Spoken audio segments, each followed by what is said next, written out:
Good evening, everyone, and welcome to the University of Nottingham PGCE webinar.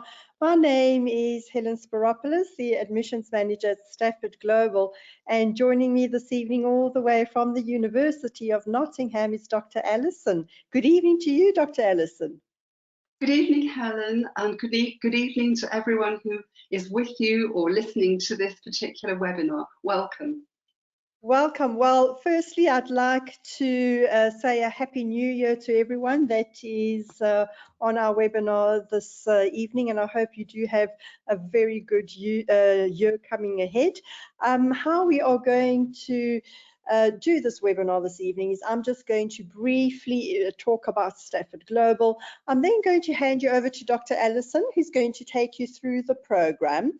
Now, towards the end of the presentation, you will have the opportunity to type out any questions that you would like to ask me or Dr. Alison, and we will be able to obviously facilitate those questions.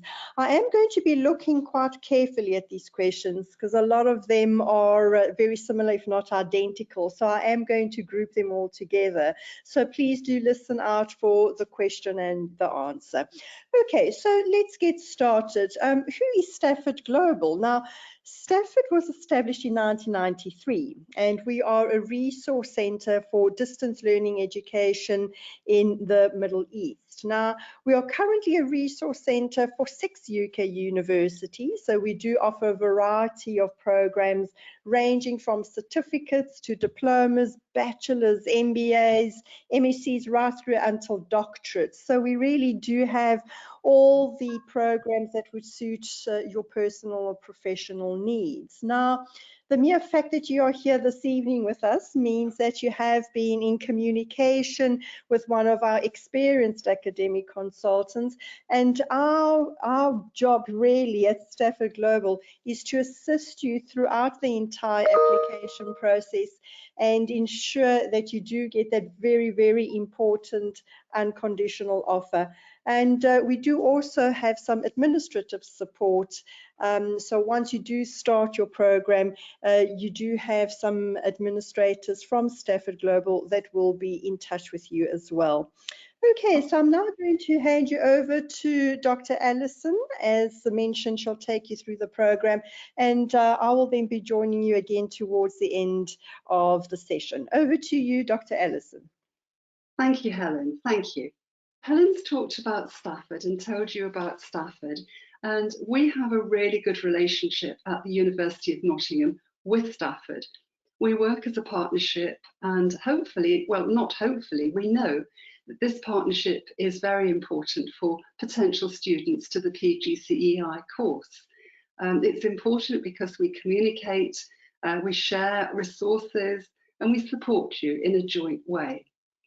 Now, the University of Nottingham, some of you will already know this, is a very popular university in the UK and internationally. It's one of the Russell Group universities and has a great name for research-based learning. And this definitely applies in the School of Education. And, you know, the university itself has a good reputation abroad. It's been called in the Times the nearest Britain has got to a truly global university. And we do enjoy campuses in China and Malaysia. So it is an important factor when you're choosing a course, and particularly choosing the PGCI course, that you understand that the course which you're looking at is very, very embedded within an international context. The university is really proud of the PGCE course, Postgraduate Certificate of Education. It's been running now for more than 10 years and has at least 5,000 graduates. It's a course which is at master's level, and it's a blended learning program of both working with professional educators from the university and working on your own, in your own time, and then working with other students who come from all parts of the globe. So it's a very, very blended program. But we're often asked the question, when you receive, if you successfully complete the course, when you receive your certificate, does it say blended or does it say distance learning on your certificate? Well, no, it doesn't. It's because it's a blended programme where you meet with tutors as well as working online. It takes out the online part of distance learning. So that's quite attractive to you as a student, I think. The PGCE includes face-to-face workshops, which I've already mentioned, and also online tutorials with UK tutors. And it's a programme which focuses, it supports you in reflecting on your own individual practice as an educator and enables you to compare teaching approaches in many different contexts within that international place. I think, and my colleagues all feel that this is a programme which is very appealing, very suitable for those of you who are working maybe in early years, in reception, in nursery, but also for those of you who are primary educators and also secondary educators. And we do have colleagues, we do have students who join the programme from further education too. And this creates a really rich background of ideas. And we encourage you as students to talk to each other, to discuss your different practices, contexts, and your approaches to the course, the learning that we are actually offering you. So please just remember, whatever age group you are working with, however old your students are, the focus of this course is really on learning, teaching and learning, and therefore it is fairly generic. So let's just look for a moment specifically at what the PGCE course looks like. Well, it consists of 3 compulsory learning modules. Each of those modules carry 20 points, which I'll talk about a little bit later. And the course itself will be completed over a period totally of 12 months. It's not quite 12 months, but by the time things are marked and coursework is validated at the university, it is actually about 12 months. And you'll notice on the slide that I'm showing you at the moment that the modules cover things like educational aims and values. There's a really strong emphasis on understanding learning and teaching. And then there's an opportunity to follow up an inquiry within your own context, looking at a very small scale piece of research within your own context into educational practice.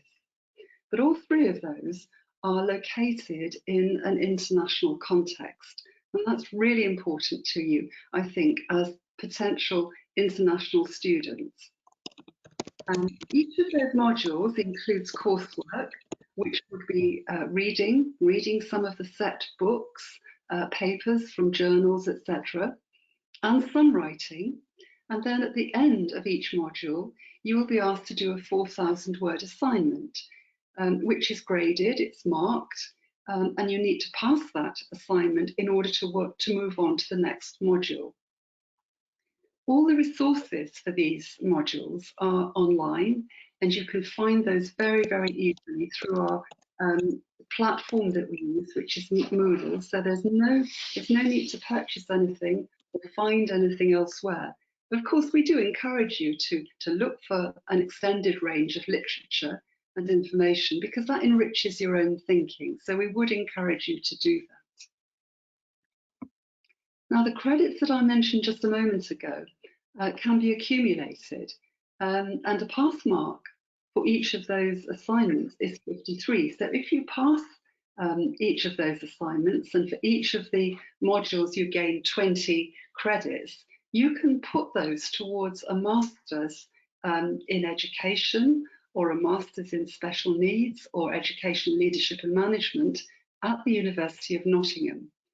And if you are successful in those 3 modules, you have an automatic entry to a master's programme. And like the PGCE programme, all the materials and learning resources that you might need for a master's are found online. And again, like the PGCE programme, you will have individual tutor support and possibility of group discussions online. Before we move on, I'm just going to go backwards a little now to the PGCE course itself. And just to say that you will be If you are successful in gaining a place on the course, you will be allocated a personal tutor who will also be your academic tutor for the duration of the course. And you'll work with your tutor in no more than groups of 20 students, between 15 and 20 students. And you will meet with your tutor during the face-to-face workshops twice a year, either in October or March. And if you start in March, it's March and October. And in addition to that, during the time that we are back in the UK, you will have regular group tutorials with your tutor. So there's lots of time to talk, and there's lots of support provided for you, ongoing support during the course. So I'm sure you'll have lots of questions about what I've just been saying. So please don't be afraid to ask anything that you need to ask, because I do think it's important you have as much information as you can at this stage. So I'm sure you're asking, well, what are the entry requirements? Well, you do need a bachelor's degree with at least second-class honours or equivalent, or you can have an approved professional qualification equivalent, which is equivalent to that second-class honours. Because around the globe, there are lots of different qualifications which you've achieved. And each of those will be looked at very closely by the recruitment staff. And each of your applications will be dealt with on an individual basis to make sure that you can access this course. And before that ever happens, I'm sure Helen's already mentioned that you could have, and it's very available to you, academic support from Stafford. There are people there who can answer all sorts of questions you might have when you're at that stage of actually applying and you're worried or wondering if your qualifications would match up to what's required. At the moment, if English is not your first language, you will need to achieve an IELTS academic qualification with a minimum of 6.5 and no less than 6 in all of the key elements of reading, writing, speaking and listening. In addition to that, you need to be an established educator with day-to-day access to regular connections in an educational context, and obviously access to a computer. Now, when we say educational context, primarily we do mean a school, but it could be that you're an online teacher, that's okay. Or you could be working in a different type of context other than a school. And we do say it's important for you to already be an established educator, but if you're not and you are still interested in applying for this course, we would suggest that you find a school or something similar to volunteer at so that you can have that access with students, because you will need to have access with students during the course. We're often asked questions about your schools, your school bases. Does your school need to be involved in this particular work you're doing on the course? And the simple answer is no, not officially. The connection is really between yourself and the university. But of course you would share with your school and with your principal the fact that you are doing the course, because I think it's of very much interest to your other colleagues. And when you come to the last piece of work in the last module, you will need to be doing a piece of research within the school. So obviously to do that, permissions must be given by your principal or head of department, etc. Now, I've already said that applications are dealt with on an individual basis, and the university does welcome what we call non-standard applications. You might have had a different experience. It might not be an educational background that you come from. Your degree might be in something which is quite different from education, and you may have very different qualifications. So please don't be put off. As I say, each of your applications will be dealt with on a case-by-case basis. So if you are choosing to apply for this course, and we hope you do, this is a list of the things that you will need. You will obviously need a degree certificate and academic qualifications. You need proof of that. You also need one reference, and that could be an academic reference, or it could be a school-related reference. You'll need a personal statement, so approximately 700 words, which isn't a great amount really, but it's important within that personal statement that you talk about your interest in education and why you think you'd like to do this course and what you can bring to the world of education. You also need to include a detailed CV, and I would always encourage people to add things to your CV which do not seem to be particularly connected with education, but they show the kind of things that you've been engaging in throughout your life, which make you the person that you are.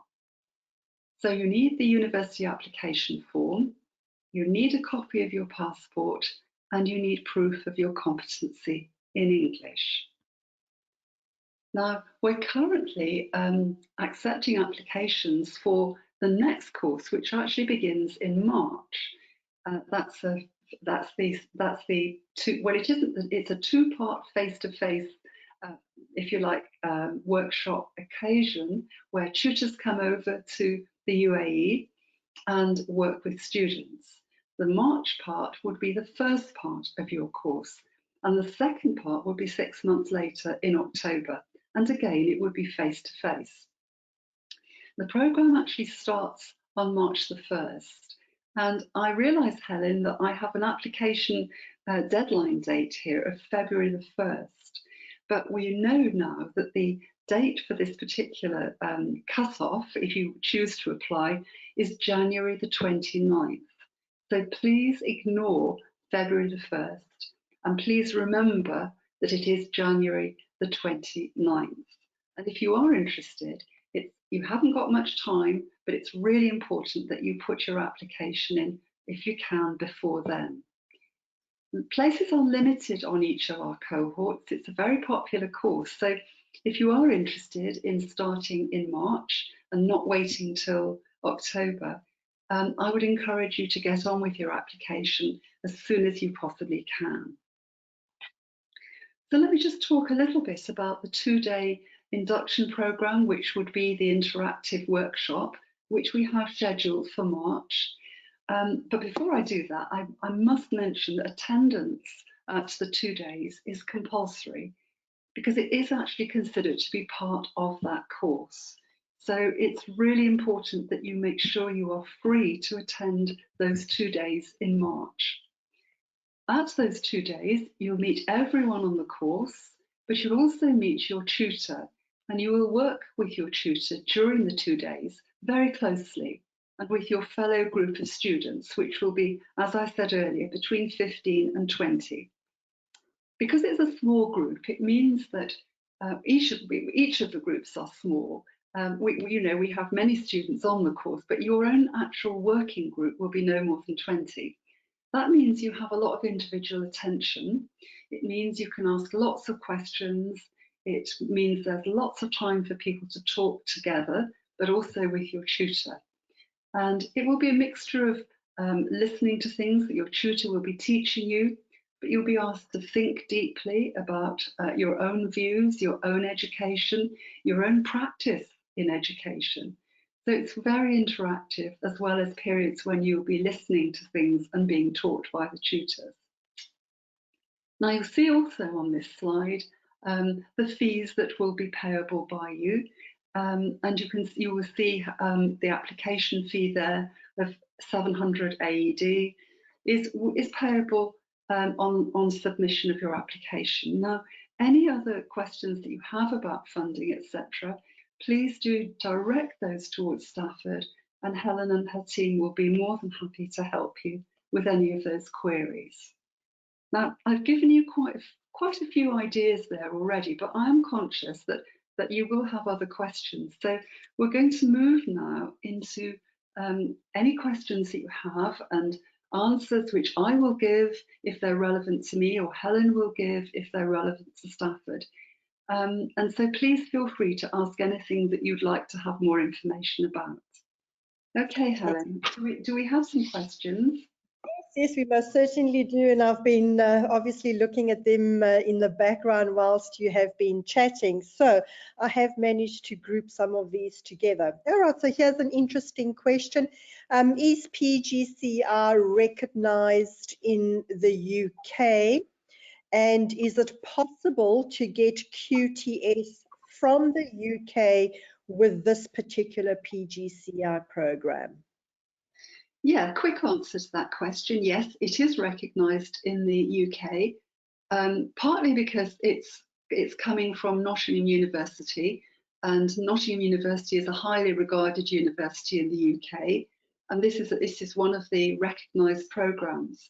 It carries with it currently the theoretical side of being an educator, and in order to completely gain your QTS status, you need to have an assessment from your practical teaching.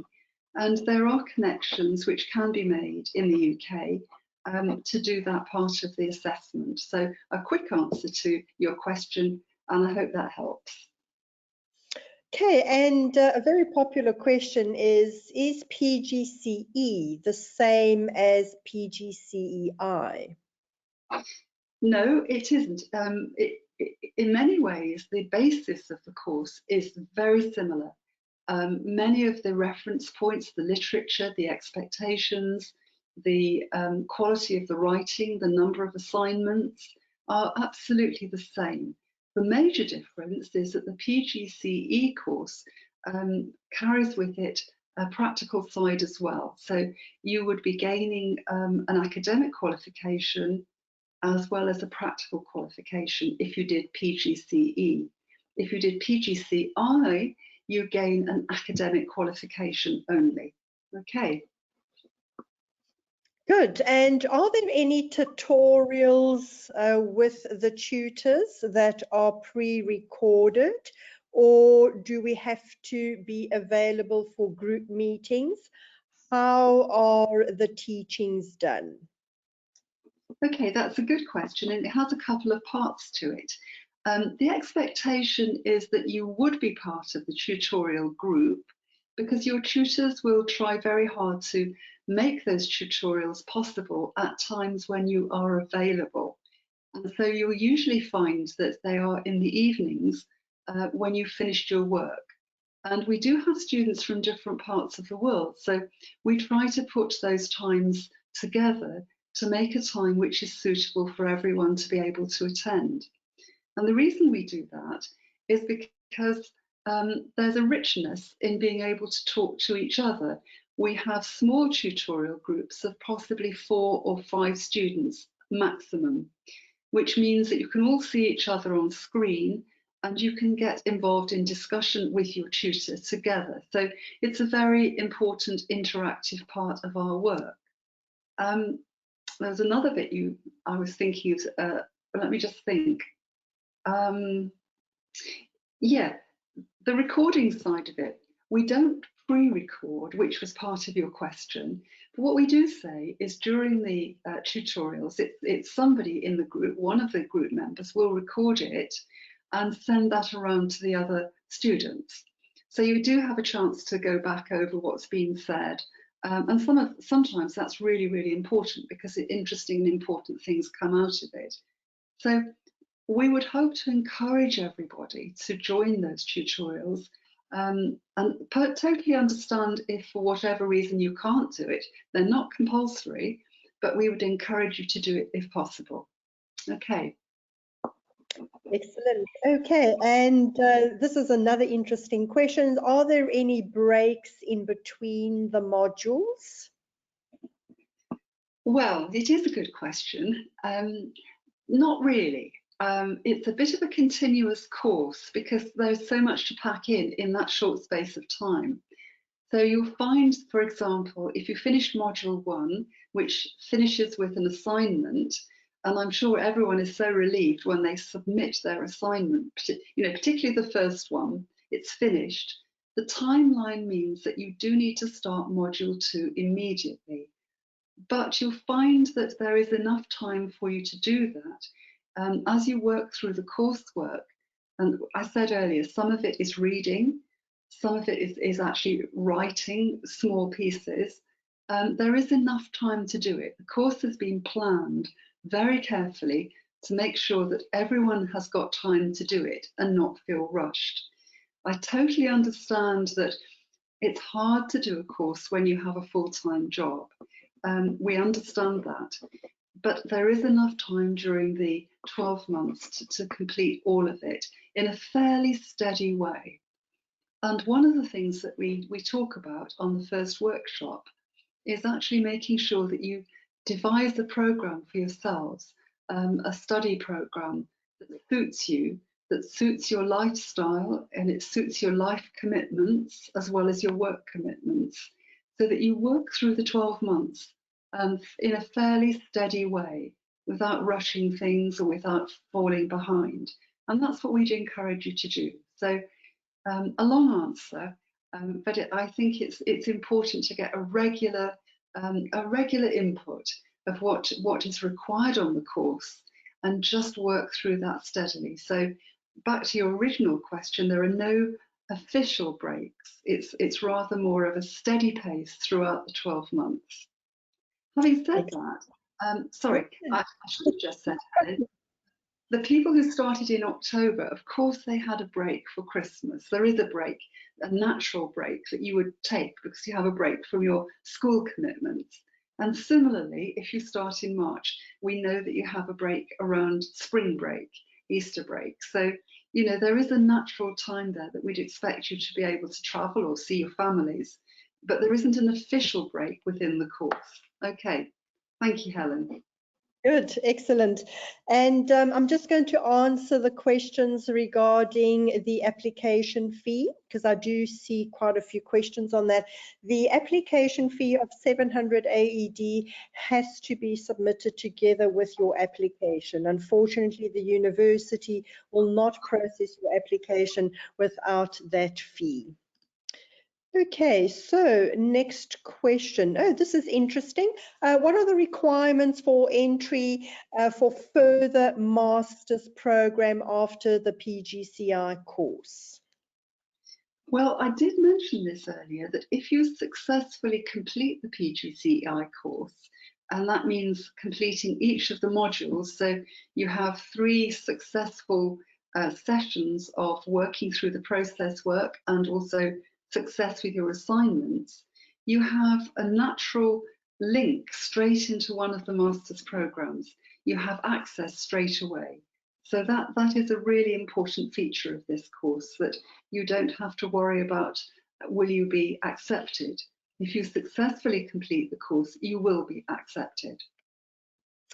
Good, and I'll just answer a few questions regarding to IELTS.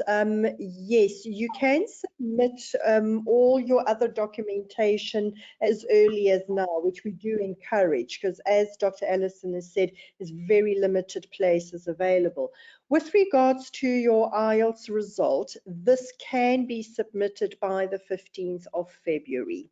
Okay, the university does understand that, you know, some students still need to do the IELTS examination, and obviously results may be released 13 working days thereafter. So please do ensure that all outstanding IELTS results are submitted by the 15th of February. Okay, so next question, again, also an interesting question. Considering that the PGCE does not have a practical part, is it possible to work with this qualification in international schools? Or do we have to cover a practical aspect before going to schools? Our experience has been that it's perfectly possible to work in international schools with PGCE qualification. It's well regarded in international schools across the globe, and students that we've had, past students, have got very good track records of not only being accepted in terms of working in international schools, but also receiving promotion in schools because of the qualification. So very positive answer to that question. Okay, and we have Thomas who is joining us all the way from Portugal this evening. And his question is, what is the difference between the cohorts? I am torn between UAE, Spain, and the UK. Okay, good question, Thomas, and welcome. Nice to know that you're in Portugal. The course we're very keen should be consistent right across the globe. So the choice is really yours. If you chose any of the three of the ones you've just mentioned, you should expect to have the same basis for the course, the same materials will be used on the course and resources, and the same expectations would apply in terms of your success with the coursework and also with the assignments. So the choice is really yours.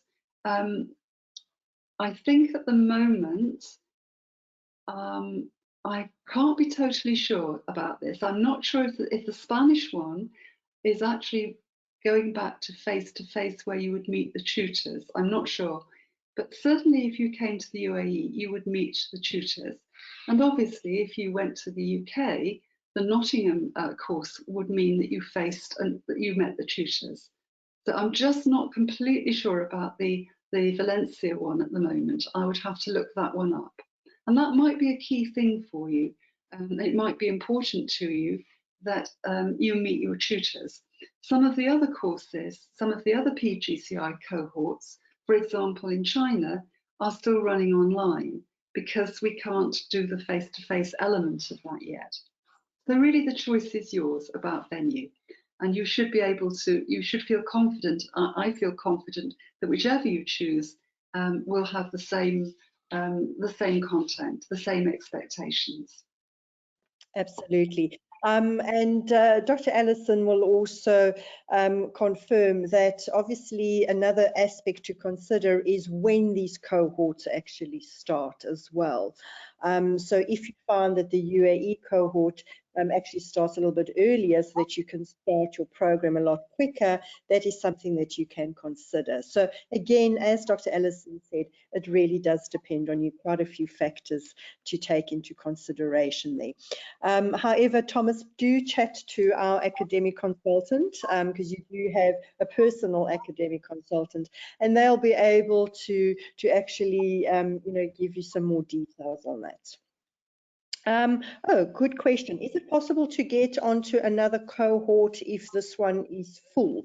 Okay, so we take a maximum of 100 students per cohort. Okay, so if you do send your application to us as soon as possible and we put you into the system, then yes, you'll be okay for this particular cohort. If it does fill up to 100, then yes, you may look at possibly joining another cohort. I would suggest, Helen, I think we should say here that actually the UAE cohorts are so interesting and such fun that it would almost be worth waiting to go to the next, defer to the next one. Well, that's actually true. And that's simply also because we just have such a variety of teachers from so many parts of the Middle East, but we also do have from Kazakhstan, and we've even had from south of America as well. So you do actually mix with quite a lot of different teachers from different countries. Okay. Yes, it's wonderful. And that's part of the richness of the work in the UAE. It is really, really rich, and really all students give us lots of good feedback about exactly what Helen's been saying. So thank you for that, Helen. Absolutely. And now, interesting question that's come from Albu. I hope I've pronounced your name correctly. What constant will it be needed in teaching during the course if the main job is not really in a teaching area? What was the first bit? Could you just read that again, Helen? What was it? Yeah. What constant is needed in teaching during the course if the main job is not in the teaching area? Okay, that is a good question because although it sounds as if we're talking about theory here, and not the practice of teaching.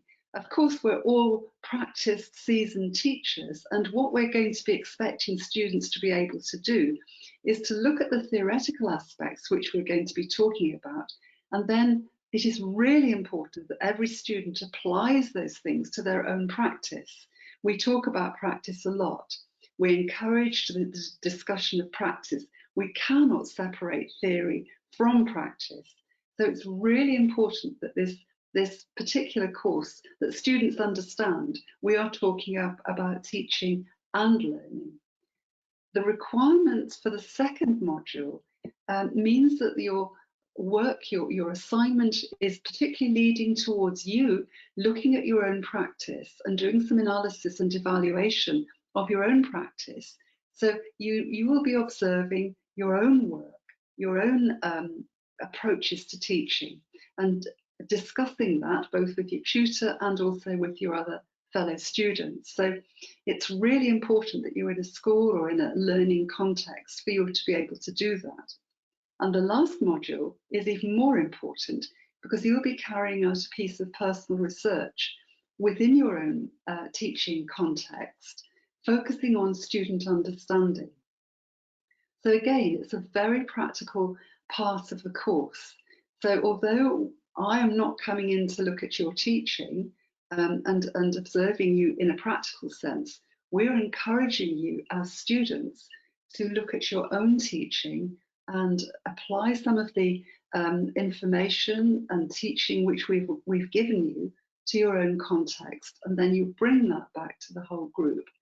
So it's really, really important that people understand, that you all understand, that the course is a theoretical course, but it's very much about the practice of teaching. Good. And I do have a few questions related to study hours per week and time management. So basically the questions relate to how many hours a week should we be dedicating to our studies. Obviously there's quite a lot of people that have got families or quite a lot of work. So how are we going to balance that? Any ideas? Well, we expect that most students would be or should give between 12 to 14 hours a week on your studies to get through the course. But where you do that studying would be entirely up to you to plan to make it work for you. So some students do a minimum each night, after they've eaten in the evenings. That works for some people. That's not practical for others, and they do work at the weekends. That's another way of working. Some people work steadily, as I suggested earlier, but then have more time to devote to certain parts of the course when it's the school holidays. When you're not required to be going into school each day. But I think, we'd talk about that when we met, and we'd encourage each other for you to help to find a programme and a timeline that really suits you.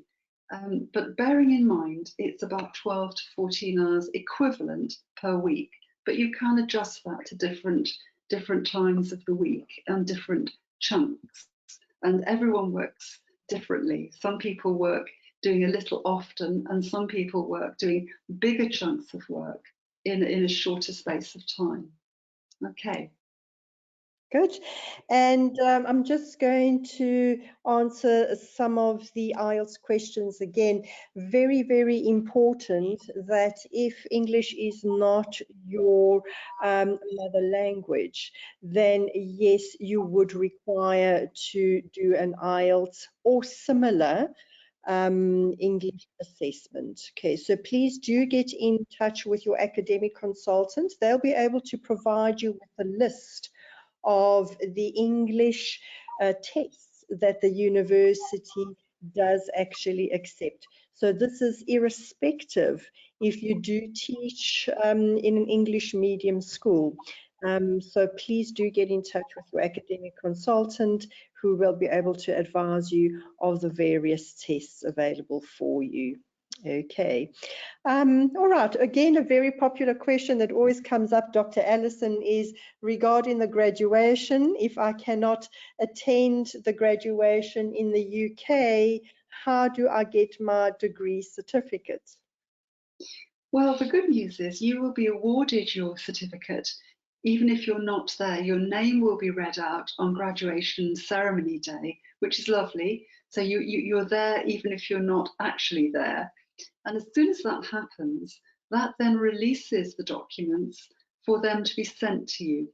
And the university is quite keen that they have the right addresses for you, to make sure that you get copies of your degree, and you get hard copy as well as email copy. Sometimes email copy is really useful because you need to show that to people if you're going to have interviews coming up, that type of thing. But you do get email and you get hard copy. And it is really nice to hear names read out, even if you're not actually present. But if you can be present, that's even better. And we do encourage people to come over if they can. Okay, and are we permitted to take a break throughout our studies? Permitted is an interesting word. You are expected to, if everything is fine, you are expected to start the course whenever the date is and complete on the date that is. That's expected. However, we all know that things happen in life that make that not always possible. So you are allowed to take a break, which is called a voluntary interruption of studies, and that can be up to a year. People do that if things have happened in their lives which make it impossible for you to continue. And you take a complete break from the university and come back at whatever time has been agreed with student services. The important thing is to remember that you only have 3 years in which to complete this course total. So if you did take a break and maybe another break, you would need to make sure that you had enough time left to finish the course. That's really, really important. And Excellent. it is, isn't it? Yeah. And sometimes people get ill. You know, none of us want you to be ill, but sometimes that happens, and you're unable to maybe complete an assignment or complete your coursework. And you can apply for what's called extenuating circumstances certificate, but you will need to have evidence of your sickness, for example, a doctor's note or a hospital note, that to prove that's why you are not able to complete what is needed. But that is possible as well. It also includes if you have anything that's quite traumatic, tragic in your family. Sometimes students have had to deal with bereavements, and none of us would like to see that. And these are events which are not planned; they happen.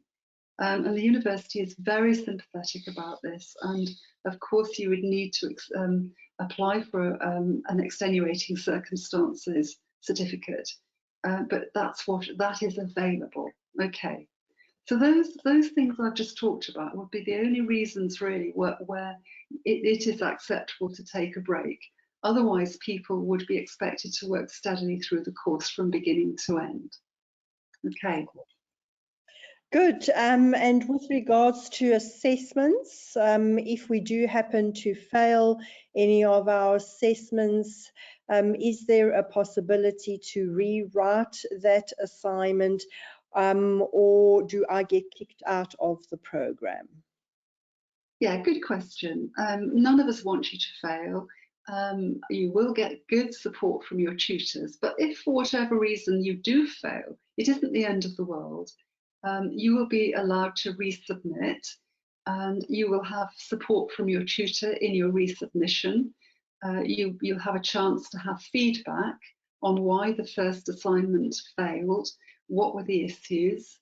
Your tutor will support you in analysing the difficulties and, you know, making sure that you get to the point where it's possible to resit and pass.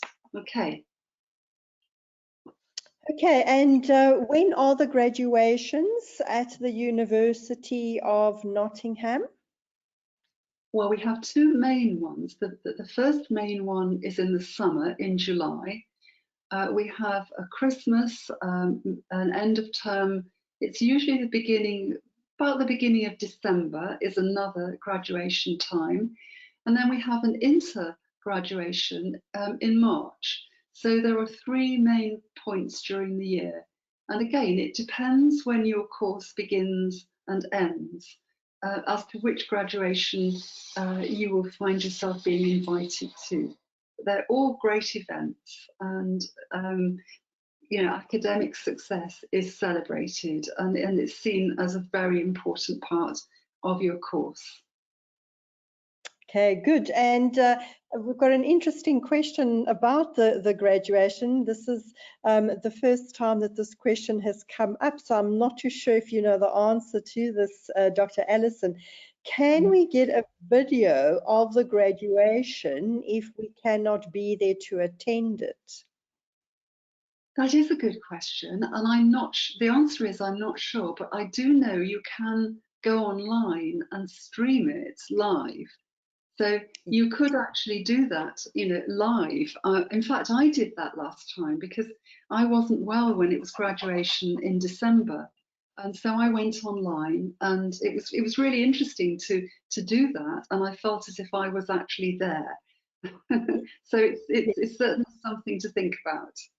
Yeah, I would actually assume that it would be a live stream, especially for those, as you mentioned, that cannot actually attend the graduation for various reasons. So, Albu, when it's closer to the graduation time, you can always get in contact with the university graduation department, and they'll be able to advise you on that. Okay, but a very good question nonetheless. It's the first time we've actually had that question. Okay. All right. Okay, so it seems that we have managed to actually get all the questions in together. Okay, so, there's just one more question here. Do we get an invitation from the university? Yes, you do. And that is very important because you can then take that to go and organize your visa. So yes, you definitely do get that invitation. Okay. All right, and quickly, I just want to answer one more question that has come through from Batul. Can I apply for the course if I do not have my degree certificate as yet? Okay, Batul, it's very important that you do submit all your application documents, the ones that you do have currently. That's important to actually put your application into the system. Any outstanding documents would need to be submitted by no later than the 15th of February. In the event that you do have at least 7 years or more teaching experience, we may be able to look at your application on what we call a non-standard entry. And a non-standard entry would mean that the application is reviewed on the basis of your vast working experience. Okay. Again, do get in touch with your academic consultant and they'll be able to guide you as the best possible way to do your application. Okay, again, I'll just answer last questions with regards to IELTS. We do have a list of English assessments that the university will accept. Okay, so we will be able to send that list through to you, and you can choose any one of those to be able to be submitted. Now, some people do prefer an IELTS examination, others prefer the Pearson's, others prefer the TOEFL, right? So it really does depend on you individually and also when these tests are available. Okay.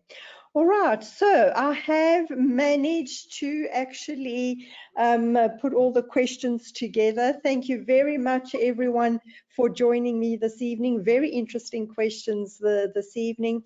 Thank you again, Dr. Alison, for joining us. It was a great pleasure having you with us this evening. Again, I'm just going to close off by saying please ensure that you send your application documents in before the 29th of January, just a few more days to go, and we can try and get that application into the university for you and get that very important unconditional offer. I do hope to see you all joining us for the March intake. Thank you very much for joining me this evening, and a good evening to you all.